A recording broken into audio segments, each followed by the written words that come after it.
Big news, guys! Over the past few days, everyone has been closely following a mega merger as the Swiss National Bank announced that UBS is acquiring Credit Suisse for $32 billion. How significant is this news? In short, the largest bank in Switzerland is swallowing up the second largest bank in Switzerland, resulting in the world's biggest banking industry merger and the creation of a new giant with $5 trillion in assets.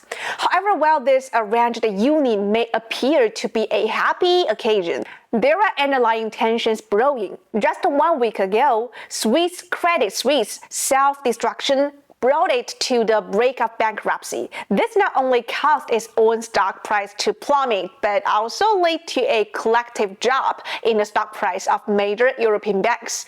Seeing this, various capital giants rushed to transfer their assets, as they would be foolish not to do so. If Credit Suisse collapsed, global capital giant would have their sights set on the fat assets. In response, the Swiss government couldn't sit idly by the demanded that the Swiss banking leader, UBS, acquired the Credit Suisse to avoid the loss of state-owned assets.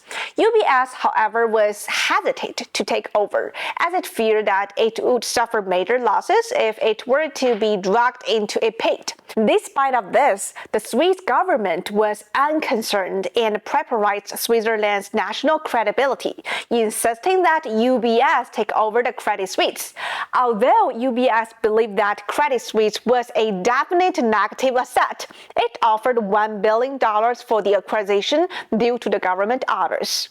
However, Credit Suisse refused to offer, as it felt that a $7.9 billion market value was not in line with the offer, and that the acquisition was more like a case of looting during troubled times. Therefore, UBS raised its offer to $2 billion, but Credit Suisse still refused.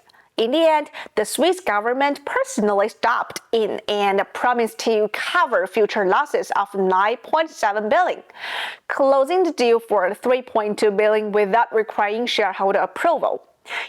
Is the merger of these two banks the final showdown for European and American banking industry?